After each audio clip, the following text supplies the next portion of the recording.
सलाम, नमस्ते, सत श्री अकाल। मैं हूं रजा और आप देख रहे हैं रजाग्राफी का वॉर अपडेट। यूक्रेन की बड़ी चाल करार कर दी गई है रूस की तरफ से। आपको पता है कि कई इलाकों में मास ग्रेव मिला था, मैंने आपको जानकारी दी थी। जी हां, इज्यूम के इलाके में एक सामूहिक कब्र मिली, जिसके बाद पूरी दुनिया की तरफ से फिर से रूस के ऊपर गुस्सा फूटना शुरू हो गया। यूएन से लेकर अमेरिका, ब्रिटेन, फ्रांस सब ने ही रूस के खिलाफ बड़ा बयान दिया।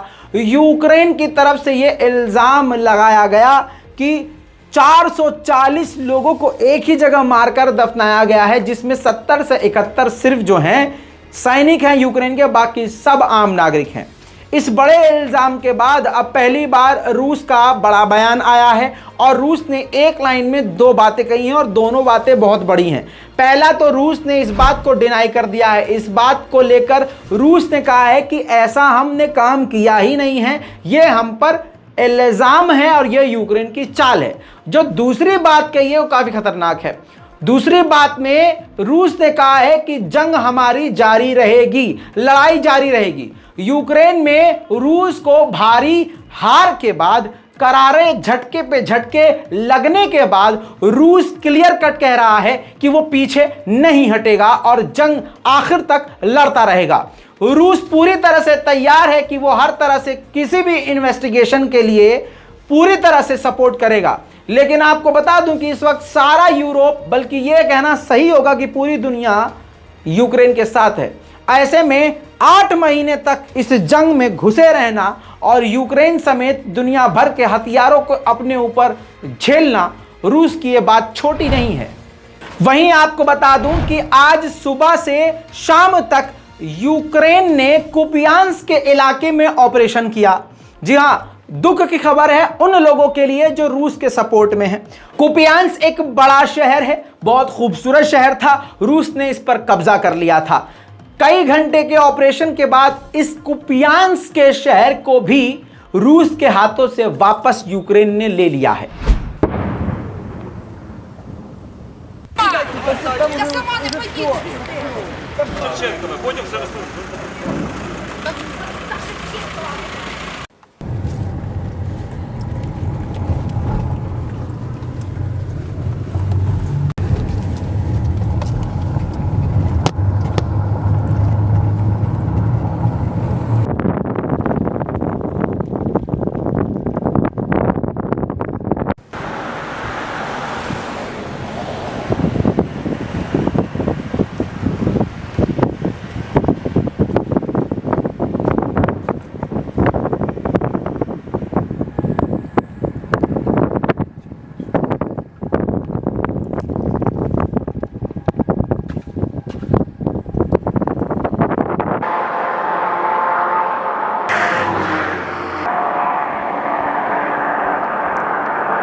Costa, tell them to look.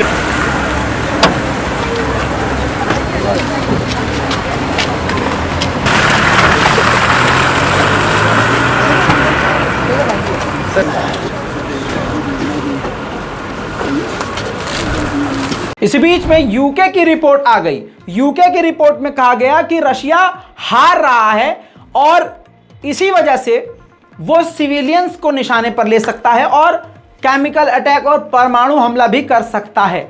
ऐसी बातें पहले बोली गई नहीं, लेकिन अब फिर से बोली गई हैं। इस रिपोर्ट के बाद आपको बताऊं, अमेरिका के प्रेसिडेंट बाइडेन ने एक बार फिर से धमकी दी है रशिया को। डोंट डोंट डोंट कई बार रिपीट किया है उन्होंने कि किसी भी हाल में आप परमाणु और केमिकल बॉम्ब का इस्तेमाल नहीं करना, नहीं करना, नहीं करना। 3 दिन पहले बाइडेन धमकी भी दे चुके हैं कि अगर रशिया ने परमाणु बम का इस्तेमाल किया तो परिणाम उसको भुगतने पड़ेंगे। खैर दोस्तों, मैं बाइडेन का बयान जरूर सुनाना चाहूंगा आपको, देखिए। Don't. It will change the face of war unlike anything since World War II. And the consequences of that would be what? I'm What not would the gonna U.S. speculate that. response be? You think I would tell you if I knew exactly what it would be? Of course I'm not going to tell you. It'll be consequential. They'll become more of a pariah in the world than they ever have been, and depending on the extent of what they do will determine what response would occur. तो दोस्तों रूस का शहर है Saint Petersburg. ये है आपकी screen पर उसकी सैटेलाइट इमेज। आपको बता दूं रिपोर्ट के अनुसार पता ये चला है कि ये सारी मिसाइलों को यूक्रेन शिफ्ट कर रहा है रशिया। जी हां, अब ऐसा लग रहा है कि रशिया सच में कुछ एकदम से कुछ बड़ा कर देगा। कुछ बड़ा करने की संभावना है क्योंकि रूस इतनी जल्दी हार मानने वालों में से नहीं है। वहीं यूक्रेन ने एक सीसीटीवी फुटेज जारी किया है और इसमें बताया है कि माइकोलाइव के इलाके में एक न्यूक्लियर पावर प्लांट था जिस पर रूस ने मिसाइल स्ट्राइक किया है देर रात को। देखिए दोस्तों,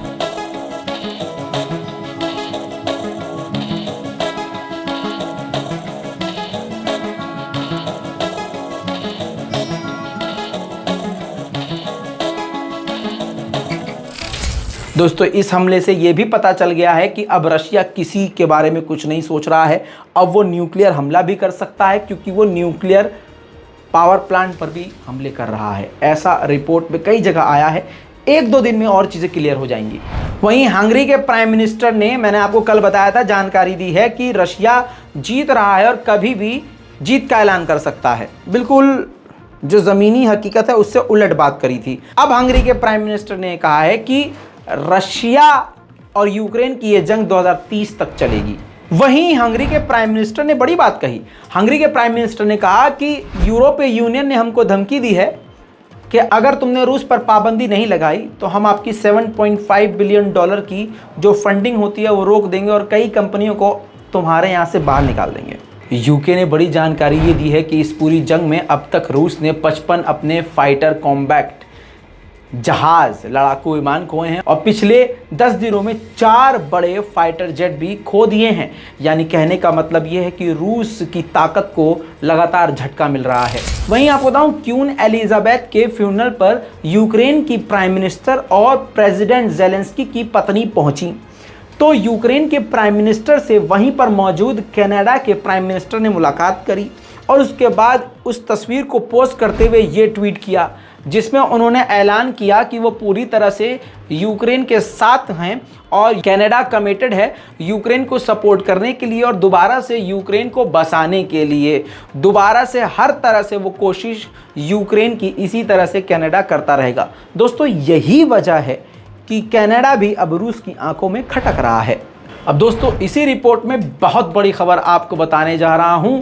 रूस ने जो डिस्काउंट भारत को क्रूड ऑयल पर दिया है, भारत सरकार को, अपने को, आपको, अगर आप भारतीय हैं तो समझ लीजिए, रूस के इस ऑफर से भारत को 35,000 करोड़ का फायदा हुआ है।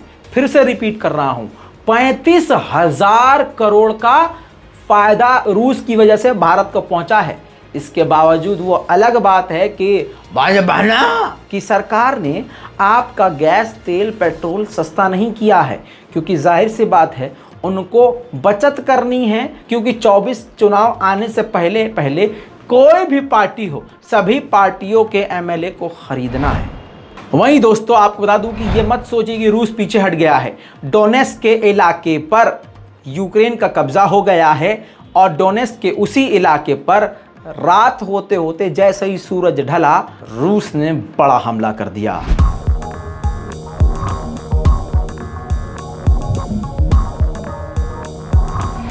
दोस्तों वॉर अपडेट में अभी तक के लिए इस रिपोर्ट में इतना ही।